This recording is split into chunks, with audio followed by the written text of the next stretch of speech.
Bienvenue au palais de Sichuan, chez Hunan, au dragon doré ou au roi de jade.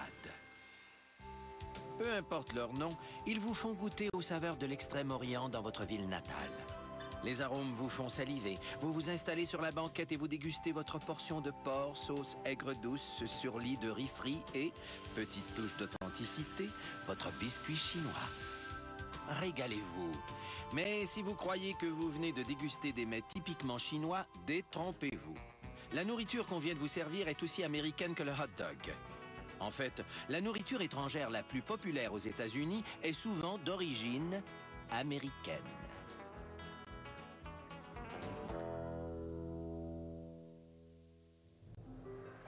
Le premier groupe important d'immigrants chinois est attiré aux États-Unis vers 1850 par les montagnes d'or de Californie.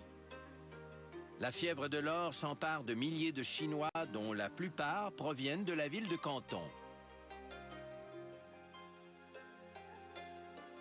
À San Francisco, lieu de débarquement de la plupart des immigrants, les Chinois se rassemblent dans le futur Chinatown, une oasis de culture chinoise embaumée de l'odeur incomparable de leur cuisine traditionnelle.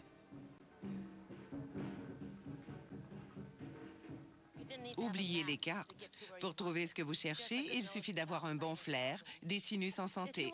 Autrefois, ceux qui voulaient du hamieu, du poisson salé ou du sangmieu, du poisson frais, ils venaient ici sur Hamieu Kai, la rue du poisson salé. Il y avait aussi un secteur pour les épices. Et on n'avait qu'à suivre l'odeur sucrée pour trouver les desserts. La plupart des immigrants chinois étaient des fermiers.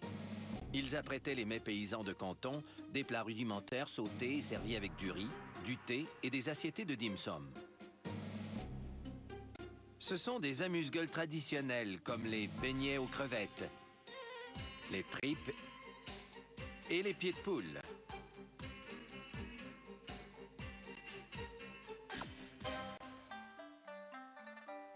Les premiers restaurants chinois servaient les mets de leur pays natal aux Chinois qui ne pouvaient pas ou ne voulaient pas cuisiner.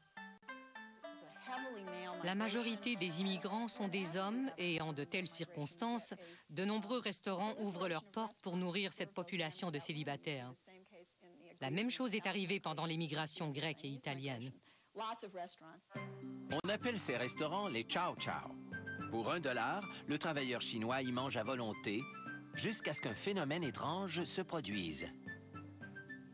Bientôt, les longs-nez y viennent aussi. Et les Chinois réalisent qu'ils font de bonnes affaires. De nouveaux restaurants chinois font aussitôt leur apparition. Les restaurateurs comprennent qu'il leur faudra américaniser leur menu pour attirer la clientèle locale. Les Chinois s'y adaptent. Les relations n'ont pas toujours été harmonieuses. Les Américains se font aussi appeler « low fan », c'est-à-dire les barbares. Et les barbares aiment le chop suey, un plat cantonais.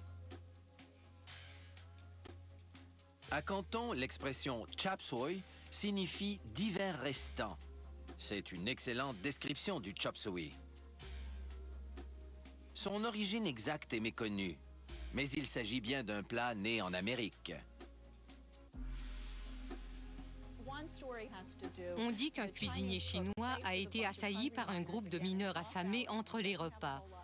Comme ils avaient de l'argent dans les poches, il a haché tout ce qui lui est tombé sous la main, l'a mélangé avec une sauce quelconque et leur a servi ce plat avec du riz.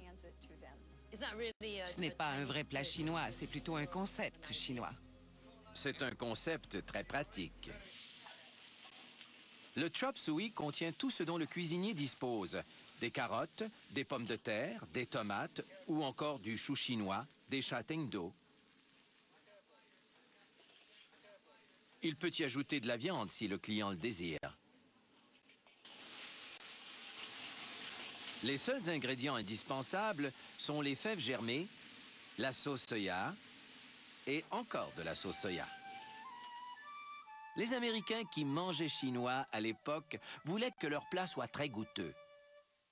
Cependant, vers la fin du 19e siècle, beaucoup d'Américains craignent que les Chinois, qui triment durant de longues heures en échange d'un salaire modeste, accaparent trop d'emplois.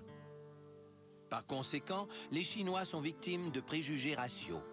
On ridiculise leurs vêtements, leurs coiffures et leur habitude de manger avec des baguettes.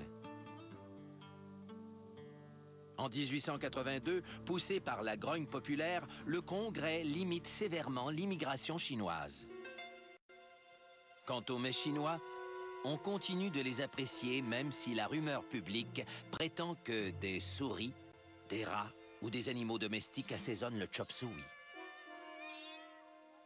On s'inquiète de la salubrité, mais tout le monde croit qu'on peut aller manger à Chinatown en toute sécurité, même si le quartier est peu sûr. Les touristes des années 1900 sont friands de l'endroit et les guides touristiques en profitent. Et il n'est pas question que les restaurateurs boudent ces clientèles payantes. Le moral est au beau fixe à la fin de la Première Guerre mondiale. La guerre s'est soldée par une victoire et la bourse n'en finit pas de grimper. L'exotisme à la cote, le jazz et la musique de l'heure et la cuisine chinoise est à la mode.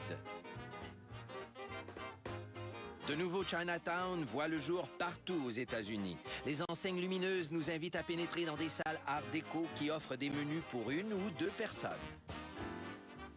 Pendant plusieurs années, c'est tout ce qu'ils ont offert. Ils ne connaissaient rien d'autre. Le chef ne parlait pas l'anglais et la clientèle blanche ne parlait pas le chinois.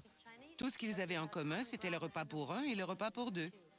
On choisissait un aliment de la colonne A, un de la colonne B, et on y ajoutait les incontournables, le rouleau impérial, la soupe wonton et le porc à la sauce aigre douce. Ou plutôt, la version américaine de ce plat cantonais. On terminait le repas avec un biscuit de la bonne aventure. Il est normal que son mince rouleau de papier prédise l'avenir puisqu'il provient de la Chine, berceau de la sagesse depuis 3 millénaires. Malheureusement, ces biscuits sont préparés en Californie. Les Chinois ont toujours caché des messages dans les gâteaux. On dit même qu'au 12e siècle, des rebelles avaient déjoué la garde de l'empereur grâce au gâteau de lune.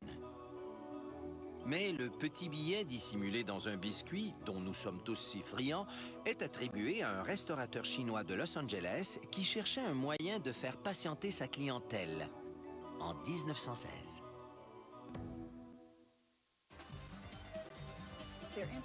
Ils sont divertissants. Ils contiennent une surprise et un rôle dans l'introduction des gastronomies étrangères dans les palais américains.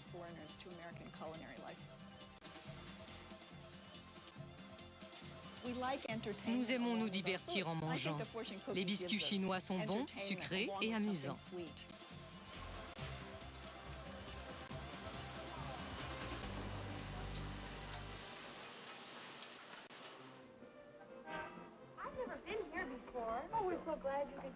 Le mariage des saveurs et l'attrait exotique des restaurants chinois ont conquis les consommateurs.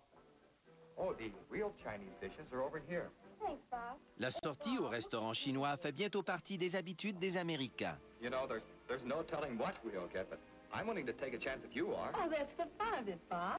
Here, girls, here's the ways how to use the chopsticks. Après avoir dédaigné les Chinois qui mangeaient avec des baguettes, le vrai gourmet américain en a fait un signe de noblesse. Les gens à la mode adorent aller au restaurant chinois et y partager des plats fumants autour d'une table ronde. Les Chinois adorent manger. On ne demande pas comment ça va, mais Sikmea, as-tu mangé? On veut vous offrir à manger parce que la nourriture est notre façon de communiquer l'amour et l'amitié. Pour les Chinois, la seule façon de prendre un repas est de mettre tous les plats sur la table et de les partager.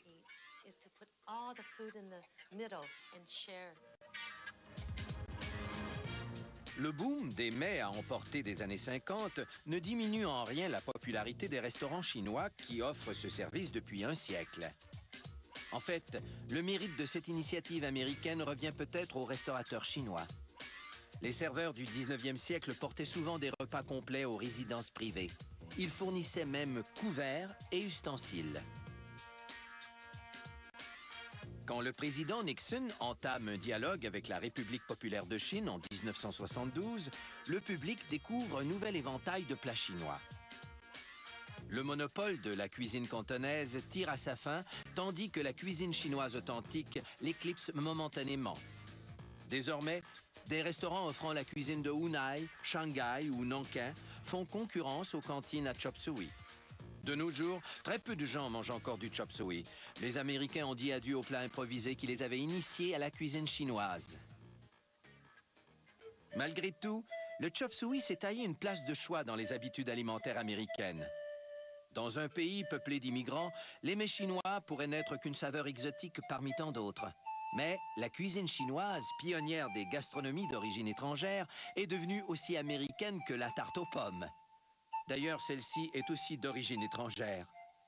Elle vient d'Angleterre.